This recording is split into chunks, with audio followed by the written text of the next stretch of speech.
ម៉ាស៊ីនផុង TPCOL ធុង motor ETCO របៀបកំណត់ល្បឿនខាងក្រៅដោះសោល្បឿនខាងក្នុង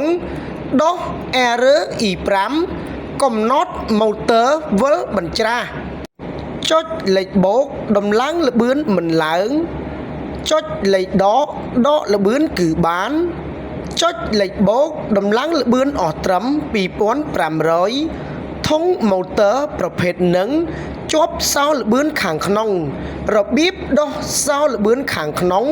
ចុចអក្សរ P ឲ្យជាប់និងអក្សរ S ចេញ P ដក01បន្ទាប់មកចុចលេខបូកកំណត់យកអក្សរ P ដកលេខ22គឺជាកន្លែងកំណត់ដោះសោល្បឿនខាងក្នុងរួចចុចប៊ូតុងអក្សរ S ចេញល្បឿនខាងក្នុង 2500 បងប្អូនចុចលេខដកឬលេខបូកកំណត់ល្បឿនខាងក្នុងយឺតឬក៏លឿនប៉ុណ្ណាដែលបងប្អូនចង់បានបងប្អូនកំណត់យកល្បឿនប៉ុណ្ណឹងទៅល្បឿនខាងក្នុងអស់ត្រឹម 5000 បើសិនជាយើងចុចទៅមុខទៀតល្បឿនធ្លាក់មក500វិញអញ្ចឹងខ្ញុំកំណត់ល្បឿនខាងក្នុងត្រឹមតែ 4000 ទេរួចចុចប៊ូតុងអក្សរ S ដើម្បីសេវឲ្យជាប់បន្ទាប់មកចុចលេខដកឬលេខបូកកំណត់ល្បឿនខាងក្រៅយឺតឬក៏លឿនប៉ុណ្ណាដែលបងប្អូនចង់បានបងប្អូនកំណត់យកល្បឿនប៉ុណ្ណឹងទៅល្បឿនខាងក្នុងយើងកំណត់ប៉ុណ្ណាល្បឿនខាងក្រៅក៏អស់ប៉ុណ្ណឹងដែរបន្តទៅមុខទៀតរបៀបដោះ error E5 ជាន់ឈ្នាន់ខាងក្រោមទៅមុខឲ្យម៉ាស៊ីនដំណើរការពេលដែលដំណើរការបានបន្តិចធុង motor ប្រភេទហ្នឹងវានឹងលោតចេញ error E5 របៀបដោះ error E5 បិទកុងតាក់ម៉ាស៊ីនរួចបើកកុងតាក់ម៉ាស៊ីនឡើងវិញបន្ទាប់មកចុចប៊ូតុងអក្សរ P ឲ្យជាប់និងប៊ូតុងអក្សរ S ចេញ P ដកលេខ01បងប្អូនចុចលេខបូកកំណត់យកអក្សរ P ដកលេខ03និង P ដកលេខ04 P ដកលេខ03កំណត់ឃើញហើយចុចប៊ូតុងអក្សរ S ចេញលេខ1ចុចលេខដកកំណត់យកលេខ0រួចចុចប៊ូតុងអក្សរ S ដើម្បីសេវឲ្យជាប់បន្ទាប់មកកំណត់អក្សរ P ដកលេខ04វិញម្ដងចុចប៊ូតុងអក្សរ P ឲ្យជាប់និងប៊ូតុងអក្សរ S ចេញអក្សរ P ដកលេខ03ចុចលេខបូកកំណត់យកអក្សរ P ដកលេខ04រួចចុចប៊ូតុងអក្សរ S ចេញអក្សរ ON ចុចលេខបូកកំណត់យកអក្សរ OUT រួចចុចប៊ូតុងអក្សរ S ដើម្បីសេវឲ្យជាប់រួចបិទកុងតាក់ម៉ាស៊ីនហើយបើកកុងតាក់ម៉ាស៊ីនឡើងវិញបង្វែរទៅម៉ាស៊ីនយើងវិញជាន់ឈ្នាន់ខាងក្រោមឲ្យម៉ាស៊ីនដំណើរការម៉ាស៊ីនដំណើរការទៅមុខធម្មតាហើយធុង motor ប្រភេទហ្នឹងក៏លែងលោត error E5 ទៀតដែរមួយទៀតរបៀបដោះ error E5 ប៊ូតុងខាងក្រៅវិញម្ដង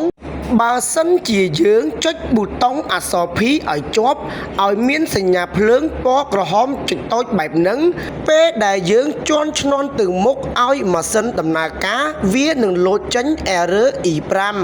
របៀបដោះ error E5 ប៊ូតុងខាងក្រៅបិទកុងតាក់ម៉ាស៊ីនរួចបើកកុងតាក់ម៉ាស៊ីនឡើងវិញបងប្អូនមើលប៊ូតុងអក្សរ P មានភ្លើងពណ៌ក្រហមតូចនៅក្នុងប៊ូតុងហ្នឹងបងប្អូនគ្រាន់តែចុចលើប៊ូតុងអក្សរ P ឲ្យជាប់ឲ្យបាត់ភ្លើងក្រហមទូចក្នុងប៊ូតុងហ្នឹងវានឹងដំណើរការធម្មតាហើយធុង motor ប្រភេទហ្នឹងក៏លែងលោត error E5 ទៀតដែរបន្តទៅមុខទៀតរបៀបកំណត់ឲ្យ motor វិលបញ្ច្រាសដូចម៉ាស៊ីនម្ជុលមួយបង្វែរទៅមើលក្បាលម៉ាស៊ីនវិលទៅមុខប្រភេទម៉ាស៊ីនផងរបៀបកំណត់ឲ្យ motor វិលត្រឡប់ថយក្រោយដូចម៉ាស៊ីនម្ជុលមួយចុចប៊ូតុងអក្សរ P ឲ្យជាប់និងប៊ូតុងអក្សរ S ចេញអក្សរ P ដកលេខ01 រួចចុចលេខបូកកំណត់យកអក្សរ P ដកលេខ05គឺជាកន្លែងកំណត់ motor វិលបញ្ច្រាសរួចចុចប៊ូតុងអក្សរ S ចេញអក្សរ ON ចុចលេខបូកកំណត់យកអក្សរ OUT រួចចុចប៊ូតុងអក្សរ S ដើម្បីសេវឲ្យជាប់ប៊ូតុងអក្សរ P មានភ្លើងពណ៌ក្រហមទូចនៅក្នុងប៊ូតុងនឹងដោយសារតែយើងចុចប៊ូតុងអក្សរ P យូរពេកទើបបានជាវាចេញភ្លើងពណ៌ក្រហមទូចនៅក្នុងប៊ូតុងនឹងអញ្ចឹងបងប្អូនចុចប៊ូតុងអក្សរ P ឲ្យជាប់ឲ្យបាត់ភ្លើងពណ៌ក្រហមទូចនៅក្នុងប៊ូតុងនឹងដើម្បីការពារកុំឲ្យវា load error E5 បង្វែរទៅមើលក្បាលម៉ាស៊ីនយើងវិញវិលត្រឡប់ថយក្រោយប្រភេទម៉ាស៊ីនម្ជុលមួយអញ្ចឹងយើងទៅកំណត់ឲ្យវិលទៅមុខប្រភេទម៉ាស៊ីនផងវិញចុចប៊ូតុងអក្សរ P ឲ្យជាប់និងប៊ូតុងអក្សរ S ចេញអក្សរ P ដកលេខ01រួចចុចលេខបូកកំណត់យកអក្សរ P ដកលេខ05រួចចុចប៊ូតុងអក្សរ S ចេញអក្សរ OUT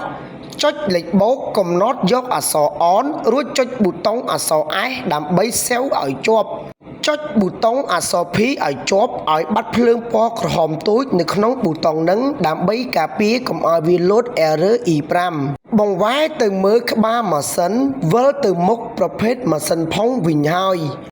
មួយទៀតរបៀបកំណត់ motor វិលបញ្ច្រាសប៊ូតុងខាងក្រៅវិញម្ដងនៅក្នុងអេក្រង់ប៊ូតុងមានភ្លើងពណ៌ក្រហមទូចនៅក្នុងប៊ូតុងនឹងបងប្អូនចុចប៊ូតុងអក្សរ S ឲ្យជាប់ឲ្យបាត់ភ្លើងពណ៌ក្រហមទូចនៅក្នុងប៊ូតុងនឹងmotor ក្បាលម៉ាស៊ីនវានឹងវិលត្រឡប់ថយក្រោយប្រភេទម៉ាស៊ីនម្ជុលមួយអញ្ចឹងយើងទៅកំណត់ឲ្យវិលទៅមុខប្រភេទម៉ាស៊ីនផងវិញបងប្អូនចុចប៊ូតុងអក្សរ S ឲ្យជាប់ឲ្យចេញភ្លើងពណ៌ក្រហមទូចនៅក្នុងប៊ូតុងនឹងmotor ក្បាលម៉ាស៊ីនវានឹងវិលទៅមុខប្រភេទម៉ាស៊ីនផងវិញហើយនេះហើយគឺជារបៀបកំណត់ល្បឿនខាងក្រៅដោះសោល្បឿនខាងក្នុងដោះ error E5 និងរបៀបកំណត់ motor វិលបញ្ច្រាសសូមអរគុណ